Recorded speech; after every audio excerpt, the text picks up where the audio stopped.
Bismillahirrahmanirrahim. Alhamdulillahirabbil alamin. Allahumma shalli ala Muhammad wa ali Muhammad. Assalamualaikum warahmatullahi wabarakatuh. Kali ini kita ingin bicara tentang hukum bagaimana menyentuh ayat Al-Quran sementara kita tidak ada wudhu, atau menyentuh nama Allah atau nama Muhammad sallallahu alaihi wasallam.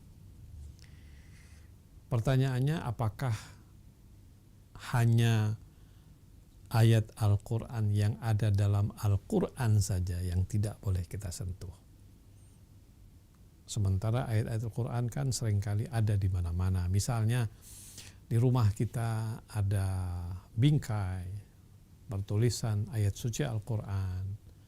Misalnya ayatul kursi, surah Al-Ikhlas, Qul huwallahu ahad. Atau mungkin kita menaruh bingkai nama Allah, nama Muhammad. Atau mungkin di buku, di majalah, ya, atau lembaran suka ada tulisan Bismillahirrahmanirrahim. Itu bagaimana hukumnya kalau kita tidak punya air wudhu?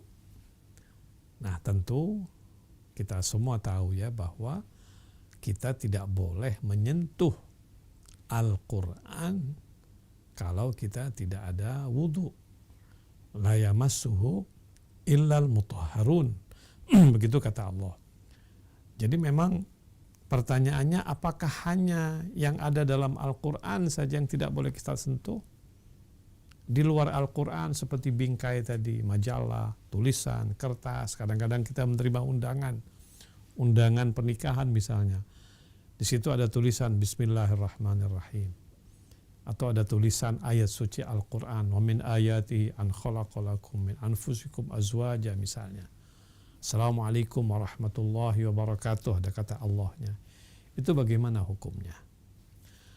Hal itu ditanyakan kepada rahbar, kepada Ayatullah Uzma Sayyid Ali Khamenei, sebagaimana yang saya kutip dari kitab Al-Istifta'at. Beliau menjawab begini, bahwa haram menyentuh tanpa wudhu ayat Al-Quran atau nama-nama Allah itu la takhtassu bil mushafis syarif, tidak hanya khusus yang ada di dalam Al-Quran saja. Jadi kalau ada ayat Al-Quran misalnya ditulis di dalam kertas, sebagaimana saya katakan tadi, dalam surat undangan pernikahan selalunya ada itu ayat wa min ayatihi an khalaqalakum min anfusikum azwajan litaskunu ilaiha. Itu ayat Al-Quran itu. Atau ada kalimat Bismillahirrahmanirrahim. Sementara kita tidak ada wudhu, atau ibu-ibu lagi haid misalnya, atau lagi junub. Gimana itu memegang ayat tersebut? Tidak boleh itu. Itu dilarang, haram hukumnya. Karena itu beliau mengatakan la takhtassu bil mushafis syarif, tidak khusus untuk Al-Quran saja, bal ta'ummul kalimat wal ayat al-Qur'aniyah, itu umum. Kalimat-kalimat, ayat-ayat Al-Quran, di mana di situ tertulis ayat Al-Quran di kertas-kertas, itu tidak boleh disentuh. Walau kanat fi kitabin akhar au fi jaridatin, itu ada di kitab misalnya, atau dalam buku, atau ada di koran, atau ada di majalah, atau bahkan ada di bingkai yang ditempelkan di rumah kita. Kalau itu ada tulisan Allah, tulisan Muhammad, jangan sentuh hurufnya.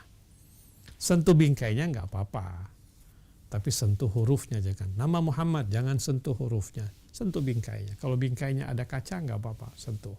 Karena kalau kita tidak ada wudhu, kita tidak boleh menyentuh hal-hal yang suci seperti itu.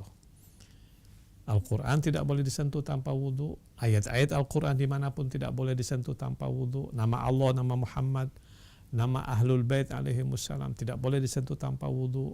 Apakah ada di bingkai, apakah ada di majalah dan sebagainya. Sebagai bentuk penghormatan kita kepada hal-hal yang suci. Mudah-mudahan kita bisa dengan baik menjalankan kewajiban kita dalam menjalankan agama ini. Wassalamualaikum warahmatullahi wabarakatuh.